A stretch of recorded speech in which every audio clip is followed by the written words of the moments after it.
प्रिय परम प्राणर ठाकुर को सेवाद पद्म कोटि प्रणाम जनाए दूर आमर राज्याश्रम अध्यक्ष पूज्य बाबा चरण समर्पी प्रणाम आज प्रतिनिधि भाव में पुत्र पूजनीय बौद्धांता उपस्थित मोर भूमिष्ठ प्रणाम आज सांझ सत्संग उत्सुजी महामहोत्सव संध्याकालीन सत्संग उपस्थित वयोज्येष्ठ देवता पूज्यपाद बौद्धांत चरण प्रणाम उपस्थित अन्य ऋषिज मंडल को मोर प्रणाम एवं जयगुरु जनाए उपस्थित से परम पिता जाजगद गुरुवृंद भक्तिमती मातृमंडली श्री सज्जन मंडली समस्त पुरुषोत्तम ज्ञान जयगुरु प्रणाम जनाए आज दिवसव्यापी यही भाई मान मैसिना ग्राम एवं आखपाख गाँव सब भाई मान द्वारा आयोजित उत्सुजी महामहोत्सव खूब सुंदर भाव में बहुत शेष बर्तमान शेष पर्याय समस्त अक्लांत परिश्रम समस्त आंतरिकता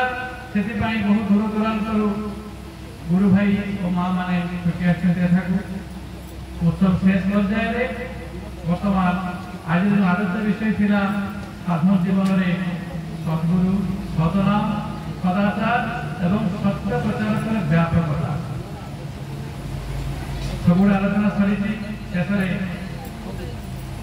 सत्य प्रचार संबंध सत्य प्रचार संबंध में मुझे कथा संक्षेप कही शेष करी तेरे ठाकुर कहते सत्य प्रचार जगह वास्तव जाज कारण आप देखो जेटा ठाकुर कहले सद्गुरु को शरणापन्न हो सतना मन कर सत्संग आत्मग्रहण कर मु निश्चय करी कहूँ तुमको तुम उन्नयन में भाषा करी तेरे जदि दीक्षा आम ग्रहण करवा सद्गुरु को शरणापन्न हवा जदि विहत जजन जाजन इष्टमिति स्पर्श सदाचार को ठीक ठीक पालन करवा तेणु ता भितर ठाकुर कहते जजन समय सतनाम नाम ध्यान इत्यादि कथा आलोचना एवं जाजन समय ठाकुर कहते जे से निजर आचरण माध्यम जे निजको तांकपरि करि तोलिबो सतासन ठाकुर प्रथम कहले अर्थ मान दशा इत्यादि पाइबा मत ठाकुर सदाई भक्त हो नहीं सावधान ठकी जीव तुम भर ठाकुर तो जागृत नहले यही तुम केन्द्र नुहति ठाकुर भी नुहति फांकी देले ताही पाइबा सब बेले आमे कहीं दीक्षा ग्रहण करूछु ताको कहीं अनुसरण करूछु सेईटा भितरे आम सब भीतर सब दीटा शक्ति काम करे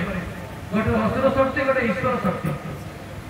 असुर शक्ति जहाँ भीतर अधिक आई जाए ताको हमें बदमाश गुंडा इत्यादि कहूँ जहाँ भीतर असुर शक्ति ईश्वर शक्ति अधिक आई जाए ताको हमें साधु संत कहूँ से ठाकुर को धरवा माने शरणापन्न हवा माने आम भीतर केवल से ईश्वरत्व डिवाइन पावर पावरफुल करवा डिवाइन पावर यदि बढ़ डेविल पावर आपे आपे बढ़ पच पाई तेणु आम मान जो ठाकुर नीति विधि ता माध्यम यदि आम आम भर से ठाकुर को जागृत कर निश्चित भाव लोक आमको देखी ठाकुर को बुझे से ठाकुर कहले तुम जाजन करने ठाकुर कथा प्रथम कहनी आगे तुम आचरण माध्यम निजर कर से आज सका सका सत्संग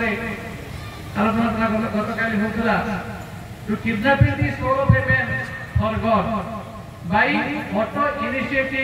इनक्विजिटिव लव एंड सर्विस तुम मनुष्य मन को चोरी कर ठाकुर को पाई सेटा कि माध्यम करिवो ना सतसेच अनुसंधित सेवा माध्यम आप देखो अनुसंधान करे आप बुझो का भितर कौन अच्छी कार कौन अभाव अच्छी कार कौन असुविधा सुविधा अच्छी सेटा अनुसंधान करे जदि आमे तार सामान्यतः आमे ताको फुलफिल करि परिबा तारे निश्चित भाव में से आम निज हो गोटे छोट उदाहरण दे कहि बर्तमान गरम दिन हुए आप पिंडा को दीपर बेले जड़े अधिक आसी पहुँचले अपन घर को आप चिन्ह जाना नहीं जदि आप गिलास ठंडा पानी आनी देवे देखिए से केते तृप्त कि आपको आशीर्वाद कर कारण तार पानी दरकार था पानी मागिले कहीं मना करती कि से मागे पूर्व जहाँ आम से गरम खरार आसी पानी अभाव अच्छी शोष लगी पानी गिलास दबा ताले सेटा ठाकुर सेटा होची अनुसंधान करी बुझी कि ताको स्वच्छता जेटा कि परिवाटा माने जेटा करी कर्म परिवार जदि से भाव में हम निज जीवन को तैयारी करी चलिबा ताहले लोक हमको देखि ठाकुर अनुसरण करिवे ठाकुर तो निजको आगे आगे निज आगे तुमको मान अन्य मान को तुम्हार को आकृष्ट करो आगे तुम तो भल पाओ तापर ठाकुर भल पाइबो ता न करी करी तुम अनुमान कहबो ठाकुर दिखाने तो रोग तुमको से केबे लिखि हो सेटा भल प्रकार से ठाकुर सेटा प्रकार ठाकुर कोना ठाकुर के सत्य प्रचार कसिए निजे महत्व कथा भूलने भी मोहर करेनी यदि कि ठाकुर कहे हे भगवान आप बहुत बढ़िया से राम पूरा हो जाए तो मन में सेई ताकू धरि के मारिया हेची तेणु से होते मध्य अवस्था तेणु जे प्रकृत सत्य प्रचारक तार अहंकार आदर्श एवं भंड प्रचारक अहंकार आत्म प्रचार तेणु आमे वर्तमान चिंता करिबा आमे के प्रकार रे अछे भंड प्रचारक ना सत्य प्रचारक तेणु आदर्श को प्रचार करवा एवं वास्तव भाव सत्य प्रचार काम हवा एटा होची आज कथा तेणु शक्ति प्रत्येक निवेदन आपण माने निज जीवन को सेई तांतरी रंग रंगायित करी एवं समस्त को सेई रंग रंगीन करे चलंतु देखिबे आपण धन्य हेबे आपण तो परिवार धन्य हो देश धन्य हो राज्य धन्य हो एवं प्रति प्रत्येक आनंद रे गाड़ी उठबे वंदे पुरुषोत्तम परिशेषरे पुणी थरे एई